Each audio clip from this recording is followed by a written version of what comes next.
Chapter 17. Composition Day.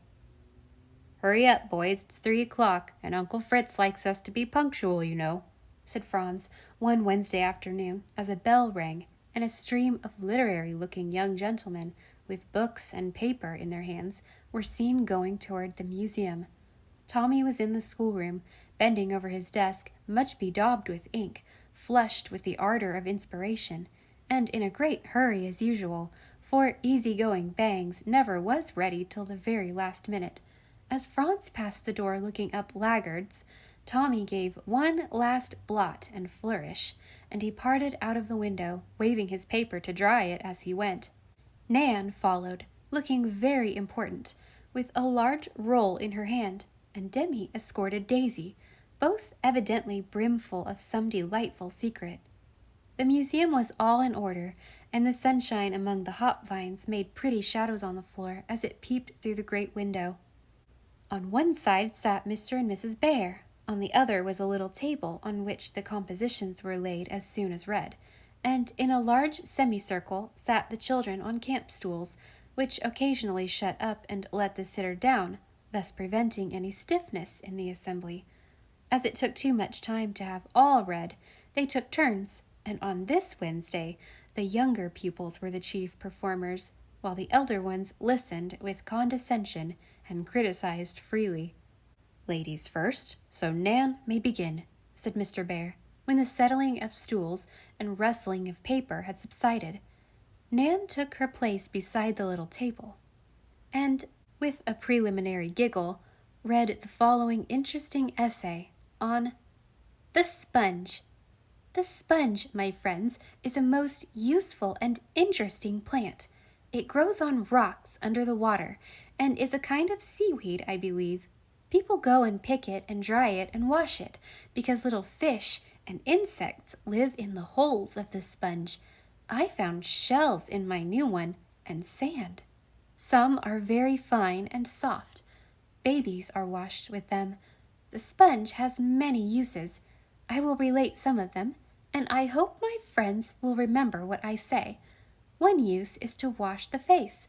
I don't like it myself, but I do it because I wish to be clean. Some people don't, and they are dirty." Here the eye of the reader rested sternly upon Dick and Dolly, who quailed under it, and instantly resolved to scrub themselves virtuously on all occasions. "Another use is to wake people up.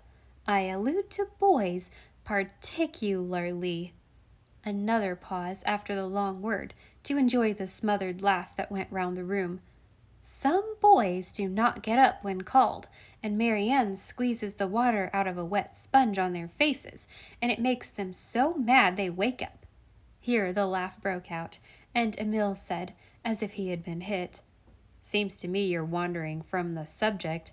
"No, I ain't. We are to write about vegetables or animals, and I'm doing both, for boys are animals, aren't they?" cried Nan, and, undaunted by the indignant "No!" shouted at her, she calmly proceeded. "One more interesting thing is done with sponges, and this is when doctors put ether on it, and hold it to people's noses when they have teeth out. I shall do this when I am bigger, and give ether to the sick, so they will go to sleep and not feel me cut off their legs and arms." "I know somebody who killed cats with it," called out Demi, but was promptly crushed by Dan, who upset his camp stool and put a hat over his face. "I will not be interrupted," said Nan, frowning upon the unseemly scrimmagers. Order was instantly restored, and the young lady closed her remarks as follows. "My composition has 3 morals, my friends." Somebody groaned, but no notice was taken of the insult. "First is, keep your faces clean. Second, get up early. Third, when the ether sponge is put over your nose, breathe hard and don't kick, and your teeth will come out easy. I have no more to say." And Miss Nan sat down amid tumultuous applause.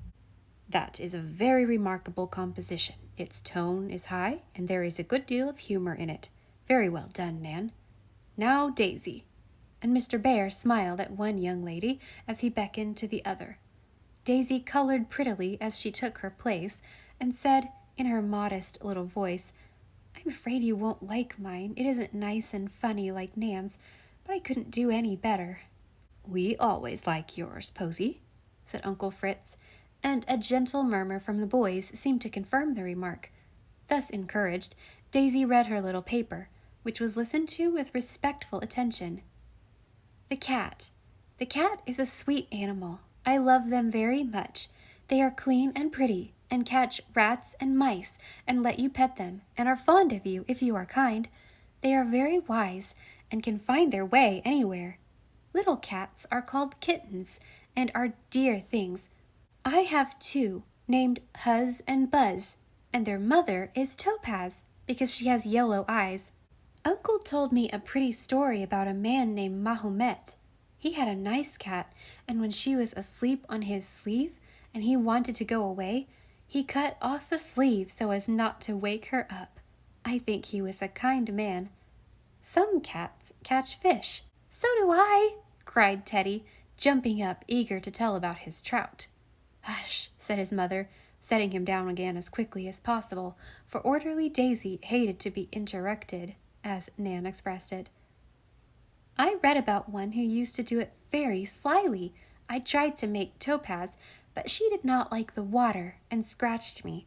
She does like tea, and when I play in my kitchen, she pats the teapot with her paw till I give her some. She is a fine cat. She eats apple pudding and molasses. Most cats do not." "That's a first-rater," called out Nat, and Daisy retired, pleased with the praise of her friend. "Demi looks so impatient we must have him up at once, or he won't hold out," said Uncle Fritz, and Demi skipped up with alacrity. "Mine is a poem," he announced in a tone of triumph, and read his first effort in a loud and solemn voice. "I write about the butterfly. It is a pretty thing, and flies about like the birds, but it does not sing. First it is a little grub, and then it is a nice yellow cocoon, and then the butterfly eats its way out soon. They live on dew and honey. They do not have any hive. They do not sting like wasps and bees and hornets, and to be as good as they are we should strive. I should like to be a beautiful butterfly, all yellow and blue and green and red, but I should not like to have Dan put camphor on my poor little head." This unusual burst of genius brought down the house, and Demi was obliged to read it again, a somewhat difficult task, as there was no punctuation whatever, and the little poet's breath gave out before he got to the end of some of the long lines. "He will be a Shakespeare yet," said Aunt Jo, laughing as if she would die, for this poetic gem reminded her of one of her own, written at the age of 10, and beginning gloomily, "I wish I had a quiet tomb beside a little rill, where birds and bees and butterflies would sing upon the hill." "Come on, Tommy. If there is as much ink inside your paper as there is outside, it will be a long composition," said Mr. Bear, when Demi had been induced to tear himself from his poem and sit down. "It isn't a composition. It's a letter. You see, I forgot all about its being my turn till after school, and then I didn't know what to have, and there wasn't time to read up. So I thought you wouldn't mind my taking a letter that I wrote to my grandma. It's got something about birds in it, so I thought it would do." With this long excuse, Tommy plunged into a sea of ink and floundered through, pausing now and then to decipher one of his own flourishes. "My dear Grandma, I hope you are well. Uncle James sent me a pocket rifle. It is a beautiful little instrument of killing, shaped like this." Here, Tommy displayed a remarkable sketch of what looked like an intricate pump, or the inside of a small steam engine. 44 are the sights, 6 is a false stock that fits in at A, 3 is the trigger, and 2 is the cock. It loads at the breech and fires with great force and straightness. I am going out shooting squirrels soon. I shot several fine birds for the museum. They had speckled breasts, and Dan liked them very much. He stuffed them tip-top, and they sit on the tree quite natural, only one looks a little tipsy. We had a Frenchman working here the other day, and Asia called his name so funnily that I will tell you about it. His name was Germain. First she called him Jerry, but we laughed at her. and she changed it to Jeremiah. But ridicule was the result. So it became Mr. Germany.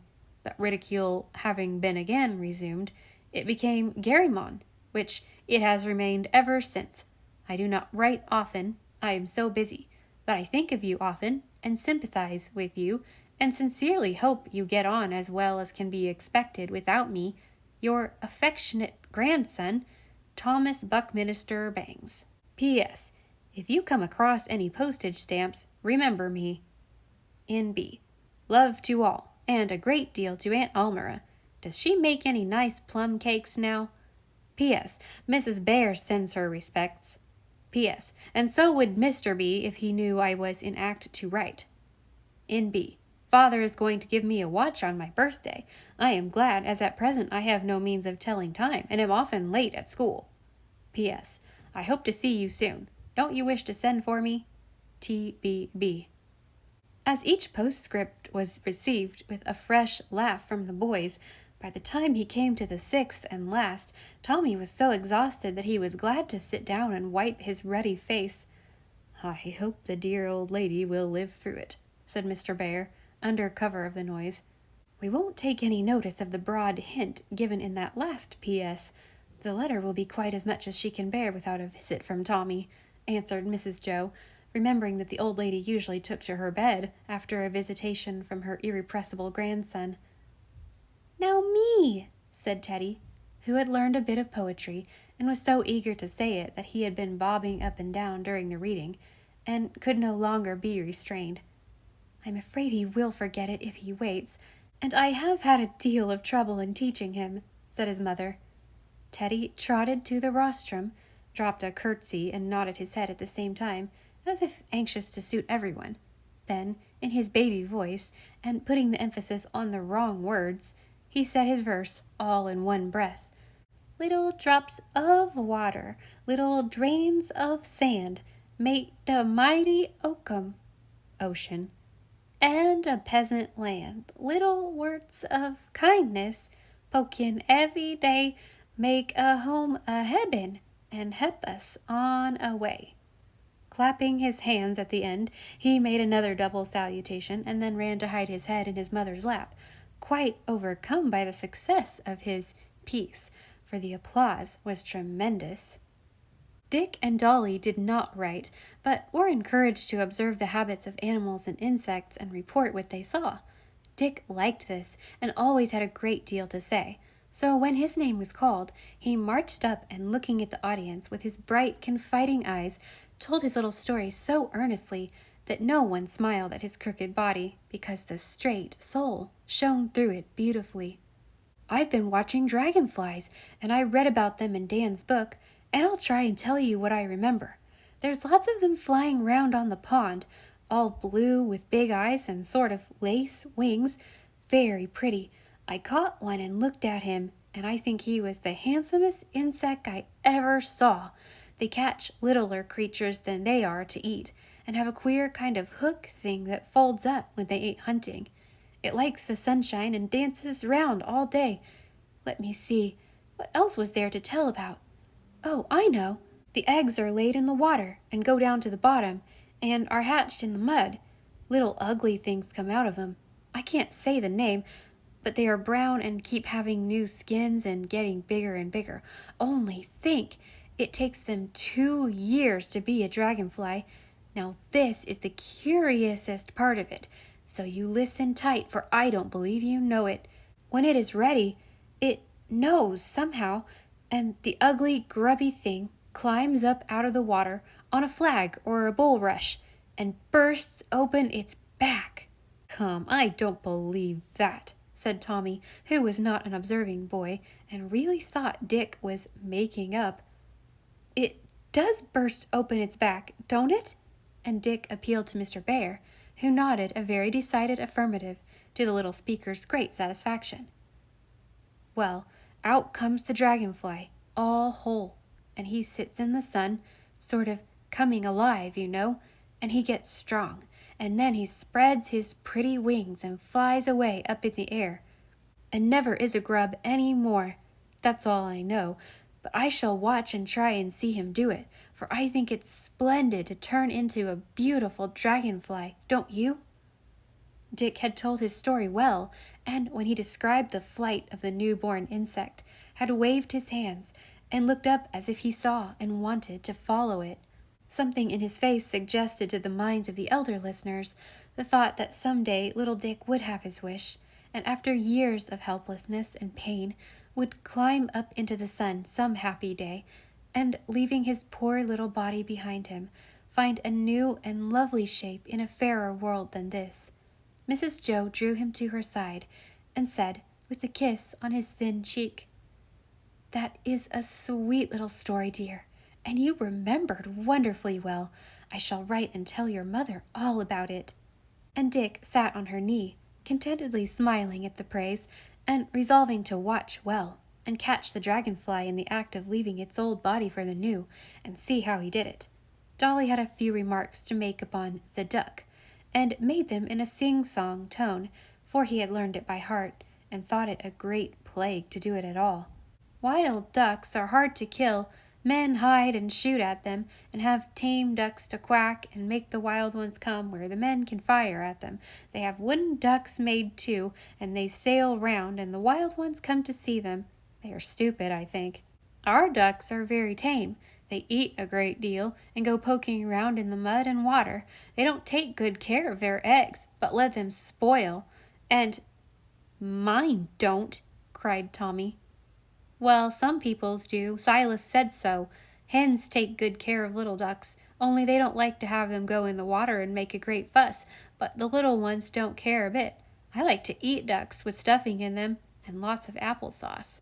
I have something to say about owls, began Nat, who had carefully prepared a paper upon this subject, with some help from Dan.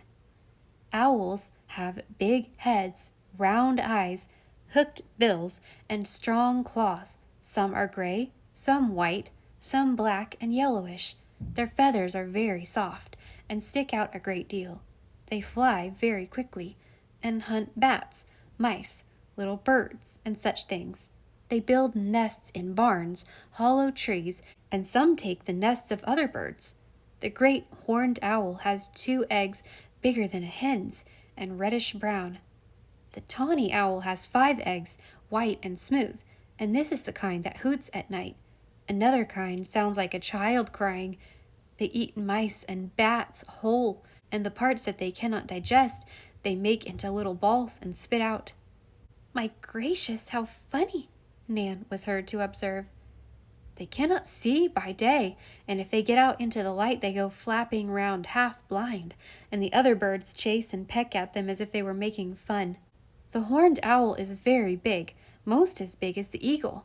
It eats rabbits, rats, snakes, and birds, and lives in rocks and old tumble-down houses. They have a good many cries, and scream like a person being choked, and say, 'Wow! Wow!' and it scares people at night in the woods. The white owl lives by the sea and in cold places, and looks something like a hawk. There is a kind of owl that makes holes to live in, like moles. It is called the burrowing owl, and is very small. The barn owl is the commonest kind, and I have watched one sitting in a hole in a tree, looking like a little gray cat, with one eye shut and the other open. He comes out at dusk and sits round waiting for the bats. I caught one, and here he is." With that, Nat suddenly produced from inside his jacket a little downy bird who blinked and ruffled up his feathers, looking very plump and sleepy and scared. "Don't touch him. He is going to show off," said Nat, displaying his new pet with great pride. First, he put a cocked hat on the bird's head, and the boys laughed at the funny effect. Then he added a pair of paper spectacles that gave the owl such a wise look that they shouted with merriment.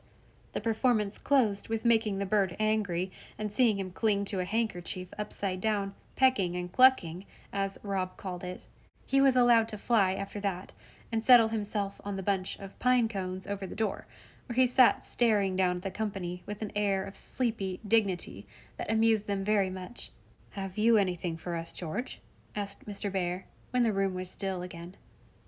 Well, I read and learned ever so much about moles, but I declare I've forgotten every bit of it, except that they dig holes to live in, that you catch them by pouring water down, and that they can't possibly live without eating very often.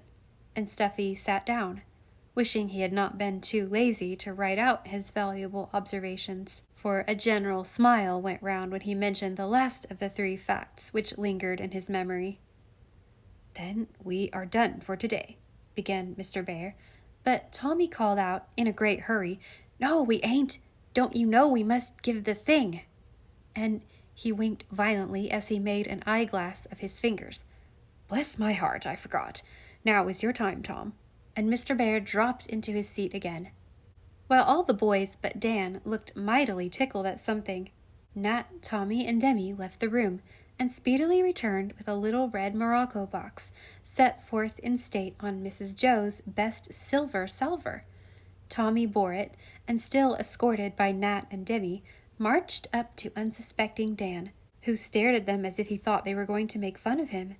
Tommy had prepared an elegant and impressive speech for the occasion, but when the minute came, it all went out of his head, and he just said, straight from his kindly, boyish heart, Here, old fellow, we all wanted to give you something to kind of pay for what happened a while ago, and to show how much we liked you for being such a trump.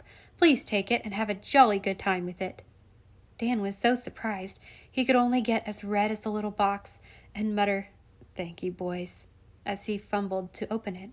But when he saw what was inside, his face lighted up, and he seized the long-desired treasure, saying so enthusiastically that everyone was satisfied, though his language was anything but polished.